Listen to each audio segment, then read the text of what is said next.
The camera turned on a crying girl, and the whole laughing pack of them turned with it, and I stood there on the cobblestones of the forecourt and did nothing. Because I am not a brave man, and I want to begin by admitting that, before I tell you about the man who was. I had only come to deliver a parcel. That is the foolish, ordinary truth of it. My name is Harlan Voss. I mend old clocks for a living, and on that gray morning I had a wrapped carriage clock under my arm for a buyer who kept rooms near the Palace Square, and I was cutting across the forecourt of the royal house of Wycombe the way half the city cuts across it, head down, minding the cold. I was not looking for anything. Then I heard the laughing, and the laughing had an ugly shape to it. Not the loose laughing of people enjoying themselves, but the tight, circling laughing of people enjoying someone, and I looked up, and I saw the girl. She could not have been more than 15. She had her school bag still on her back, both straps, the way you wear it when you are too frightened to take it off, and she was turning in a slow, useless circle in the middle of the open paving, and every way she turned there was a phone in her face. 4 of them. 5. A pack of them, older than her, 18 or 19, the kind who travel in a wall and think the wall makes them right, and they had her boxed. One of them, the leader, you could tell. He had the loudest voice and the smallest eyes, was holding his phone sideways at arm's length and walking backward in front of her, narrating to it. "Smile for it," he was saying. "Come on, give us the smile, you're famous now, say something." And she was crying, not loudly. That was the part that went into me like a cold wire. She was crying the way you cry when you have learned that crying louder only feeds it, small, swallowed, her chin shaking, her hand half up over her own face and then pulled down again because covering your face only makes them say, "Show us, show us." There was something on the front of her gray school jumper, a dark splash, juice or worse. Somebody had thrown something, and she kept her arm pressed over it and they kept circling to get the angle, and the leader kept that bright, dead, cheerful voice going. "This is going everywhere. You know that? Everywhere. By tonight." I stopped walking. I will give myself that much. I stopped. But I did not move toward her, and I want you to understand why, because it matters to the rest. I am 58. There were 5 of them, and they were young, and there was a meanness in them that I knew, in the animal part of me, would simply turn and find me, and the clock was under my arm, and the square was full of people, and surely, somebody whose job this was would do something. That is the lie we tell ourselves in the half-second before our own cowardice. Somebody whose job it is. And then I followed the girl's eyes. Because the girl, in the middle of all of it, turning, looking for any wall in the world that was not made of laughing strangers, had fixed on one thing and was steering for it with everything she had left. At the edge of the forecourt, on the low stone step before the inner gate, under the gilded iron and the gray sky, there was a sentry. You know the kind. You have seen the kind. The tall black bearskin, the red wool tunic buttoned to the throat, the white gloves, the rifle held vertical against the shoulder, the chin strap, the absolute stone stillness of a man who has been trained out of so much as a blink. A statue, people call them. A prop. I had walked past 100 of them in my life and thought of them as furniture, as part of the railings, no more a person than the lamp posts. The pack had walked past him too. He was scenery. He was nothing. He was a thing you took a photo beside. The girl ran for him. She broke out of her slow circle all at once, the way a hunted thing finally bolts, and she ran the 20 paces across the open stone, and she did not stop at the polite distance the signs ask you to keep. She ran right up the step to him, and she put herself behind his shoulder, behind the rifle, against the red wool of his arm, and she gripped a fistful of his sleeve with both hands, and she pressed her wet face against the back of his shoulder, and she stayed there, shaking, like something that has finally found the one rock in a flood. And the sentry did not move. I want to be exact about this, because everything that mattered happened in the next few seconds, and most of it happened in a man who, to the eye, did nothing at all. He did not look down at her. He did not turn his head. He did not lower the rifle or shift his boots, or do any of the things a startled person does. To a phone, to a passing stranger, to the pack itself for one beat. He looked exactly as he had looked a moment before, a column of red and black and white, eyes forward, fixed on the middle distance over all their heads. But I was close now. I had drifted closer without deciding to, the clock forgotten against my chest, and I was near enough to see the small things. I saw his jaw set, the muscle along it tighten once and hold. I saw his eyes, which had been on nothing, come down a fraction of an inch, not his head, only his eyes, and take in the top of the girl's head pressed against his arm, and the bag on her back with both straps on, and the dark splash she was hiding. I saw, under the leather of the chin strap, his throat move once as he swallowed. And I understood, standing there with my useless parcel, that the statue was not a statue and never had been, that there was a whole man in there, awake and seeing everything, and that something in him had just woken all the way up. The pack did not understand it yet. The pack thought they had won a new prize. "Oh, this is gold," the leader said, and he came up the forecourt after her, phone first, his friends fanning out behind him in their wall. "Look at this. She's hiding behind the toy soldier. Hey, hey, soldier, Tin Man, you gonna move, you gonna do something." He waved his free hand in front of the sentry's face, 2 feet from his eyes, fingers spread. "Nothing, see, it's not real, it's a statue. Get the shot, get her behind the statue. This is the whole video right here." And he stepped up onto the stone step, into the cleared space, and he leaned around the sentry's other side to point the phone directly into the girl's hidden, crying face, close enough that she flinched away from it into the red wool, and he said, in that bright dead voice, "Last chance. Say something for everyone at school." That was the moment.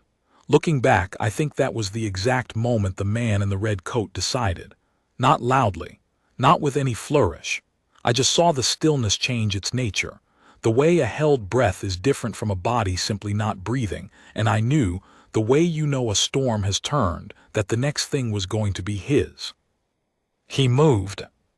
It was one movement, and it was small, and it was the most decisive thing I have ever seen a human being do. He brought the rifle down off his shoulder. Not at anyone, never at anyone. The muzzle came down and across his own body, and he set the butt of it on the stone at his side with a single hard crack of brass and wood on rock that went off across that forecourt like a gunshot in a church. Crack. And in the same instant his right boot came down beside it. One stamp, the full weight of the man, and the iron heel plate struck the stone with a sound that I felt in my own chest from 10 feet away. Then he turned. A quarter turn, parade precise, his whole body squaring off the step, and he put himself between the girl and the leader's phone. Not a lunge, not a grab. Just a man-sized wall of red wool moving into the line of the camera, so that where there had been a crying child, there was now a chest full of brass buttons and a black bearskin blotting out the gray sky, and the phone, reaching, found nothing to film but him. The leader actually laughed, but it had a crack in it now. "Whoa, okay, he moves, the statue moves." He stepped sideways to get the angle back, to get around the red shoulder to the girl, and the sentry stepped with him, exactly with him, one boot crossing behind the other in that gliding parade step, and he was there again, the wall blotting the shot. The leader stepped the other way. The sentry was there. It was not fast and it was not frantic.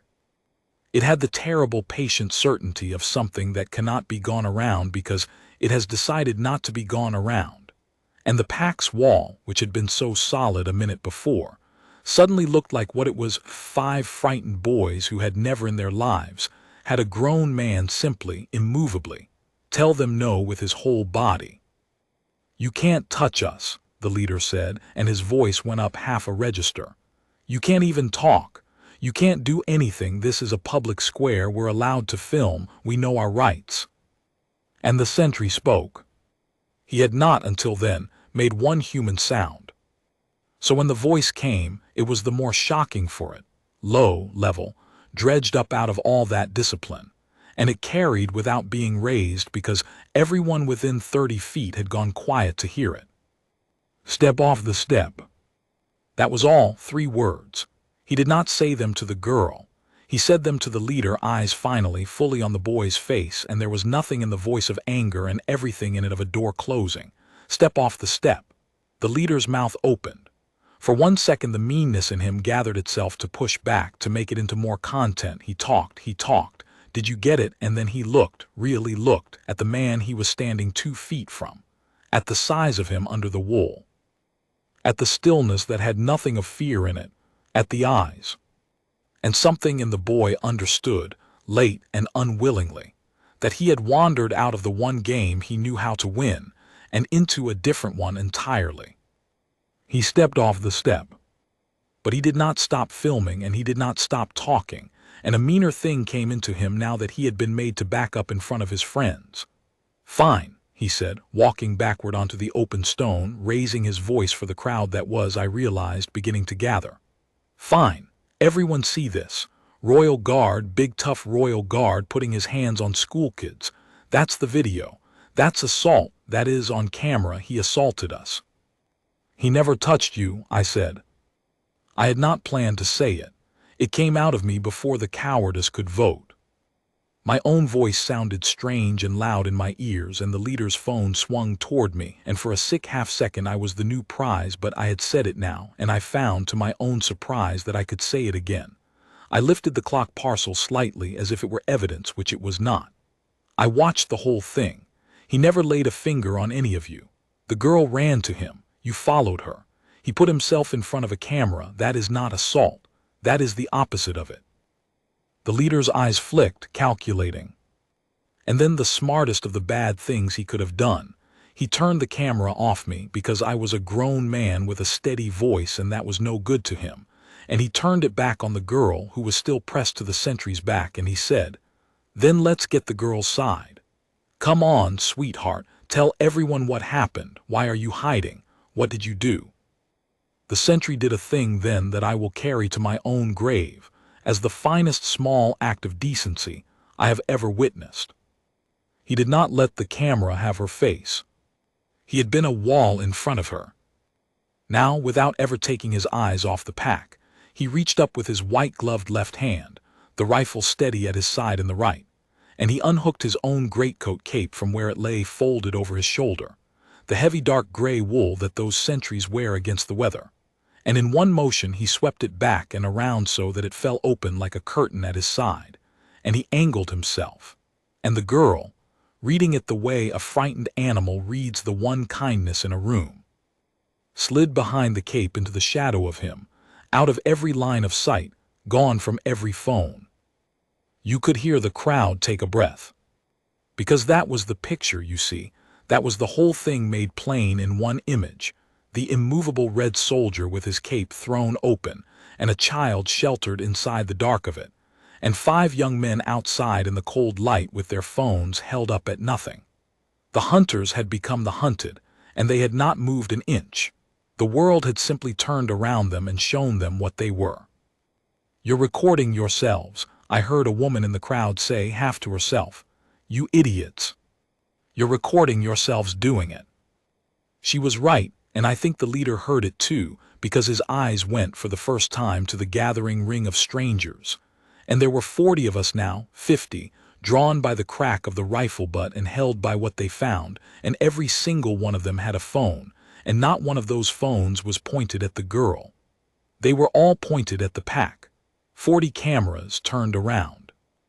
The thing he had built his whole little kingdom on, that the camera makes you the one with the power, had reversed itself in his hand and become the thing that would end him. And then the railings opened. I had not noticed the small iron door set into the gilded ironwork beside the inner gate, the way you never notice them until they are used. It swung in, and a second guardsman came through it at a fast, disciplined walk, older, a stripe of authority in how he carried himself, no bearskin, a flat cap, the sergeant of the watch, and behind him 2 more in plain palace dark, and a woman in a gray coat with a lanyard who I would later learn was the duty officer of the household. The sentry had summoned them. That crack of the rifle butt and that single stamp had not been temper. It had been a signal, a sound carried into the courtyard by men trained to know exactly what it meant, And while I had been gaping at a cape, the whole machinery of the place had quietly woken up and come to the gate. The sergeant took it in at one glance, the boxed crowd, the phones, the cape, the soldier, the small gray shape sheltered behind him, and he did not raise his voice either. These men, I was learning, never had to. "Phones down," he said to the pack. "Now, you are on private ceremonial ground and you have been recorded harassing a minor. You will give your names to my colleague and you will surrender that footage, and you will do it quietly or you will do it in the back of a van. Your choice. You have about 4 seconds to make it the easy way." The wall of boys came apart. It is an extraordinary thing to watch a wall of boys come apart. 2 of them simply turned and tried to walk fast into the crowd, and the crowd, that ring of strangers, did not let them through. It did not touch them. It just declined to open. They walked into a hedge of human beings who looked at them and did not step aside, and they stopped, and they stood there with their phones going dark in their hands and the morning getting very long around them. The leader tried even then one last time. "She started it," he said. "She owes us money, this is about money, she—" And the lie was so thin and so ugly that nobody answered it. The silence answered it. The duty officer in the gray coat had a quiet device in her hand, and she was already speaking into it, calm and clerical, the way people speak when a system has them, and they are simply turning its wheels. "Constables of the city," she said, 2 of them on foot from the corner post, and they came within the minute, not running, just arriving, the way the consequence in these places always arrives, unhurried and certain. The pack's footage would not vanish. That is the part those boys never understand until it is far too late, that a phone is not a secret, that everything they had filmed of that girl was already a chain of evidence that ran straight back to their own faces, their own voices, their own names laughing. Smile for it. This is going everywhere by tonight. It would go everywhere, just not the way he meant. I want to slow down here, because in the noise of the consequence, it would be easy to lose the thing the whole morning was actually about, and the whole morning was about the girl. The sergeant turned from the pack, left them to the constables and the crowd, which is to say left them to gravity, and he came up the step to the sentry, and his manner changed entirely. Everything hard in him went somewhere else. He bent his head a little to speak low, to the dark of the cape, the way you speak to something you do not want to startle. "You're safe," he said. "It's done, they can't see you, nobody's filming you. You take whatever time you need." And from inside the cape, muffled against red wool, I heard the girl speak for the first time, and what she said cracked something in every adult standing near enough to hear it. "I just wanted to get to the bus," she said. "I just wanted to get home. I take a different way home now because of them. I went the long way. They were waiting at the long way." She had changed her route to school to avoid them. Do you understand what that sentence holds? A child had been redrawing the map of her own city, day by day, street by street, to make herself smaller and harder to find, and they had simply learned the new map and waited on it, and she had run out of streets, and the last street had ended at the foot of a man she thought was a statue. She had not run to him because she believed he would help. She told us this later, in a small voice, with the cape still around her. She had run to him because he was the only thing in the square that was not laughing, and a part of her, the oldest part, the part that knows nothing of guards or protocol, had simply chosen the one still thing in a world that was all motion and teeth. "What's your name?" the sergeant asked her, still gentle. "Della," she said. "Is there someone we can call Della? Mum, Dad, a grandparent, anyone?" A long pause, then smaller. "My Nan, but she'll be frightened. She frightens easy. Don't make it sound bad." "We won't make it sound bad," the sergeant said. "We'll make it sound like you're safe and you're with us and you're coming home. Because that's what's true." And the duty officer was already easing closer with her device, and Della, prompted, gave a number through the wool in a voice that shook, and the officer dialed it, and stepped a few paces off to speak to a frightened old woman somewhere across the city in a tone you would use to calm water. Through all of it the sentry had not moved. He held the cape open, a roof of wool over the girl, the rifle steady at his side, his eyes I checked. I kept checking back, forward and level, the storm in them banked down to embers, the face composed again into the stone the world prefers. He was making himself a statue again on purpose, I understood. Not because he felt nothing. Because he had worked out, faster than any of us, that a frightened girl who has just been the center of 100 staring eyes needs, more than anything else on earth, to be near something that is not staring at her. He gave her his stillness like a blanket. He let her cry against the back of a man who would not, by so much as a glance, make it her fault. The constables took the pack. I will not pretend I watched it with no satisfaction. I am not a saint, and there is a clean, cold pleasure in seeing the cruel discover that the world has a floor after all. The two who had tried to run gave their names with their eyes on their shoes. The leader, robbed of his audience, robbed of his camera, robbed of the one thing that had ever made him feel large, looked suddenly and exactly his age, young and stupid and afraid of his mother. And he was led off the forecourt with his phone in an evidence bag, and his swagger left somewhere on the stones behind him. I heard, weeks later, how it ended for them. The footage they had made of their own cruelty was the case against them. Harassment and a public order matter. Names recorded. The kind of mark that does not wipe off a young life cleanly. And the channel that had fed on 100 such mornings was taken down within the day, not by any law, but by the simple weight of 50 strangers' clips showing the world precisely who had been laughing. The hunters had filmed the whole thing themselves. They always do. That is the one mercy in it. But the consequence is not the story. I keep having to remind myself of that, even now, telling it. The consequence is what the crowd came for. The story is what happened under the cape. While the constables worked through the names, the sergeant of the watch did something I had not expected from a man of his bearing. He turned and faced the crowd, the whole ring of us, and he asked us plainly and without heat to put our phones away. "She is 15, he said. "She has had a hard morning. You have helped and we are grateful, and the footage some of you have will matter. But she does not need 50 more lenses on her now. If you have a clip of what those young men did, keep it. You may be asked for it. Then please put them down." And the strange thing, the thing that has stayed with me, is that they did. One by one, those phones came down. A square full of strangers who had every right to keep filming a thing that had become, by any measure, the most interesting thing to happen in that city all week. And they put the cameras away because a tired man in a flat cap asked them to remember that the most interesting thing was also a frightened child. I have thought since that this, too, was a kind of guarding. The sergeant had no rifle in his hands. He guarded her with a sentence. So for a while there was a thing in that forecourt you almost never see anymore. A crowd of people simply standing with a girl in trouble, watching over her instead of consuming her, the way I imagine people once stood watch before there were screens to turn everything into a show. The cruelty had come dressed as content. The kindness came dressed as nothing at all, just people present, with their hands empty.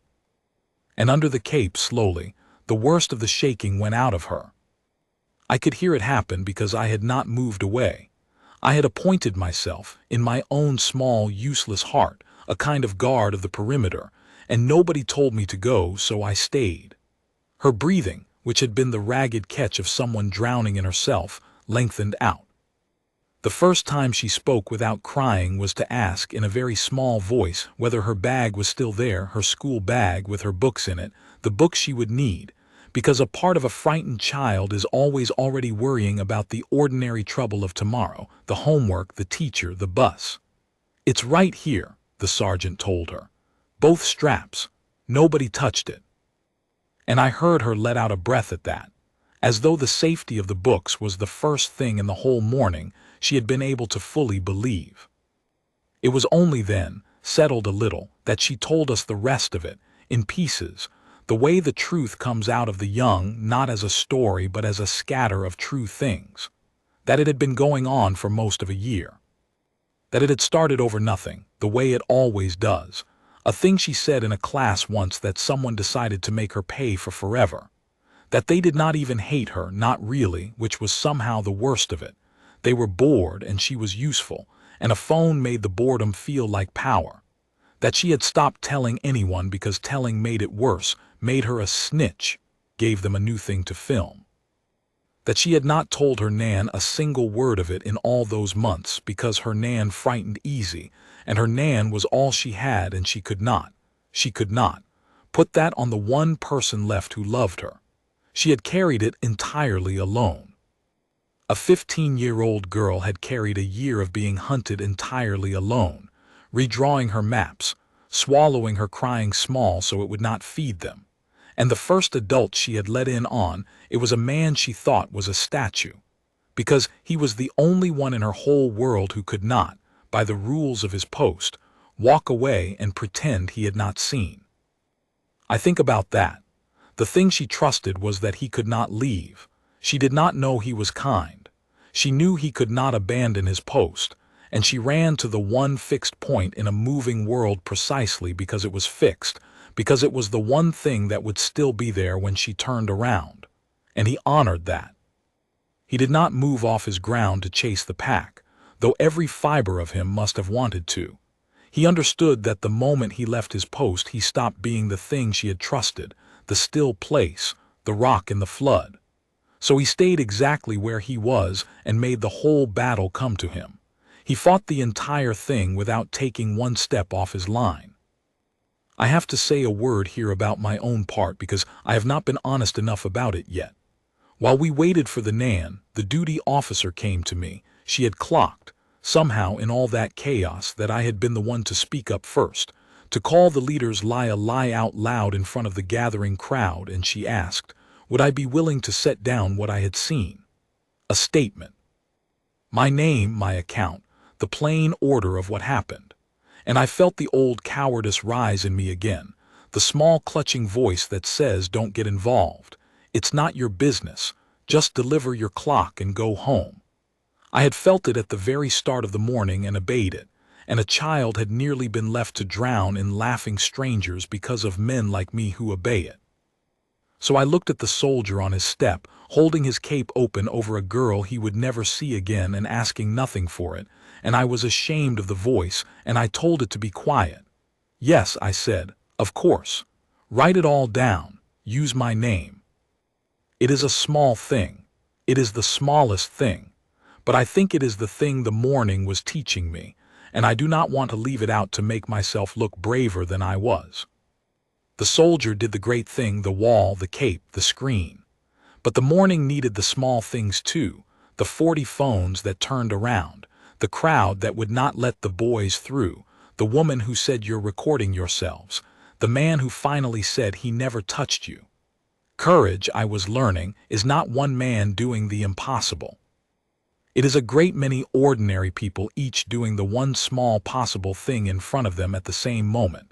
And the soldier was simply the still center the rest of us could organize ourselves around.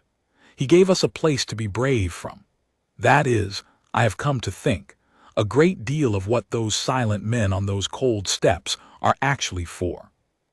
Della's Nan arrived in a taxi 40 minutes later.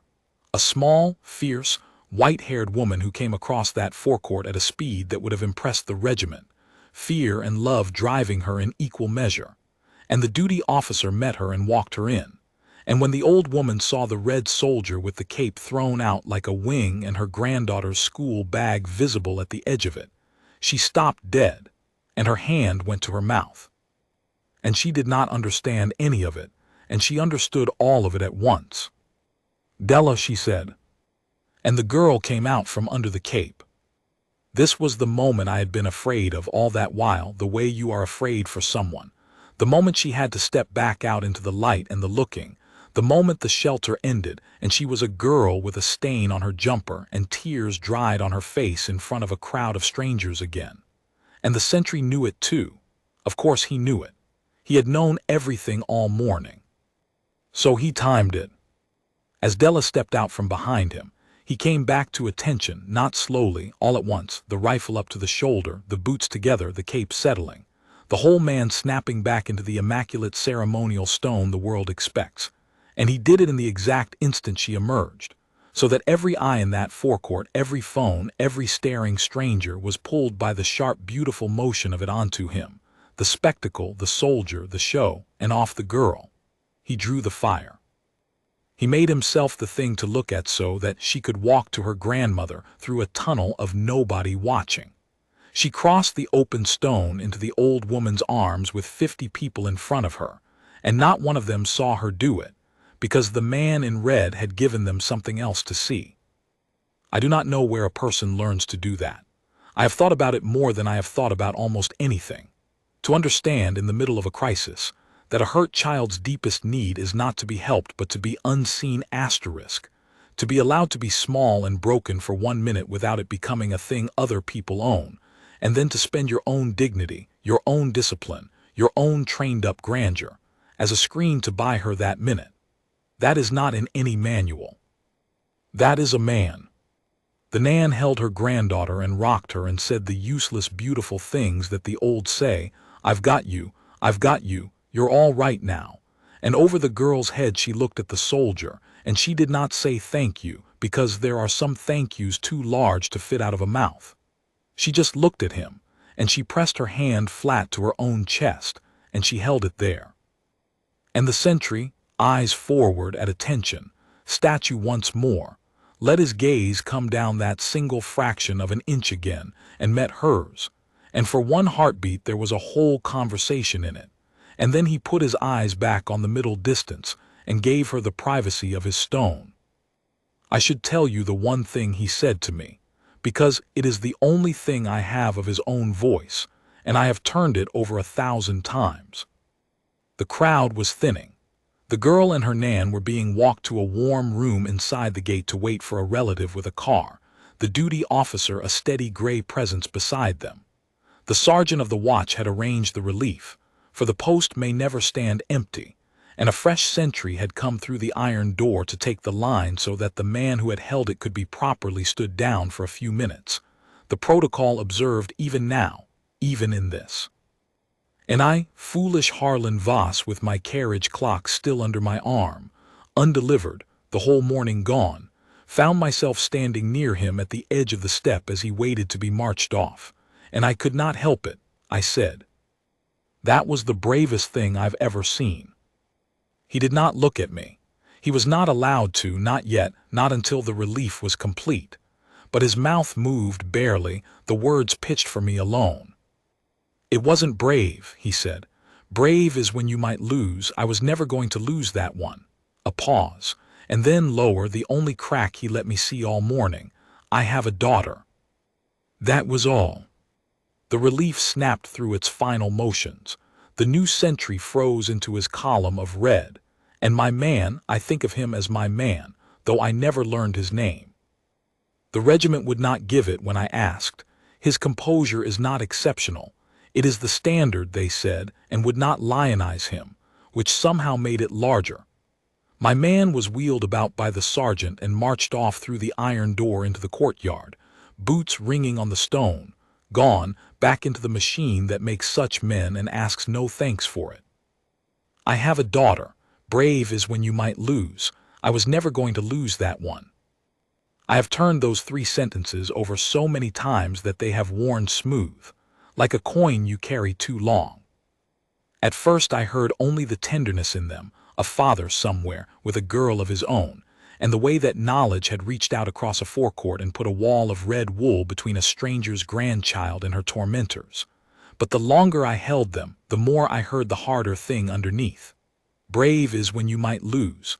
I was never going to lose that one. He was not boasting. He was telling me something true about what discipline is for. A man who has trained himself, year on year, into that absolute stillness has not killed the fear or the anger. He has done something rarer with it. He has made himself so certain of what he will and will not do that, when the moment comes, there is no struggle in it, no weighing, no flinch of self. There was never a version of that morning where he let the camera have her.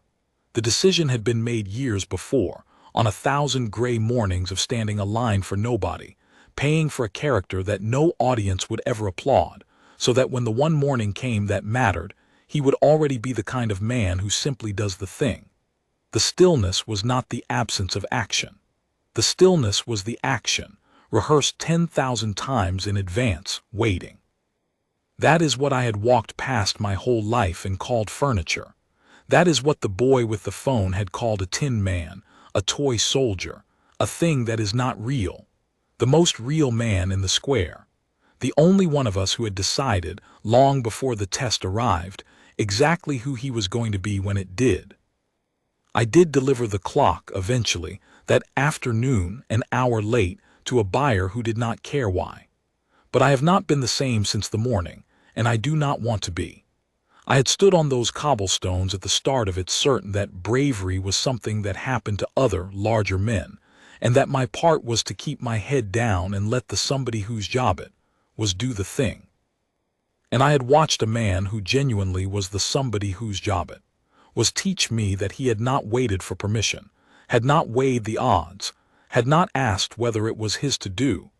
He had simply seen a child being hunted and made of his own trained body a wall and a roof and a curtain and a screen, and had asked nothing back, not even his name in the telling. So now I am the somebody. When I see the laughing that has the ugly tight circling shape to it, I do not keep my head down anymore. I am 58 and I mend clocks, and I am not a large man, but I have learned that you do not need to be a large man. You only need to be a still one to stop, and to stand, and to put yourself between the camera and the crying child, and to say, in whatever small steady voice you have, step off the step. I learned that from a statue who turned out to be the most awake man in the square. People still talk about the soldier with the cape. There is a blurred clip of it that went, as the boy promised, everywhere, though not at all as he meant. In it you cannot see the girl's face, because he never let the lens have it, and you cannot hear his 3 words, because he was never one for being heard. You can only see a column of red wool throw open a wing of gray, and a small shape vanish safely into the dark of it, and a soldier come back to attention so the whole world would look at him instead. That is the picture. That is the whole of it. The man who would not move until a frightened child needed him to be the only still thing left in the world, and then moved exactly once, and exactly enough, and gave her back the one thing they had been trying to film away from her, which was the right to be a person and not a thing to be watched. They came to take a girl's dignity and put it on a screen. He stood up and he gave it back to her, and he asked for nothing, and he returned to his post, and he is standing there still, eyes forward, rifle high, a statue to anyone who walks past in a hurry. But I will never walk past one in a hurry again. I know now what is inside. I know now exactly what is awake behind the stone, waiting, in case a child should ever run out of streets and need a wall that will not laugh.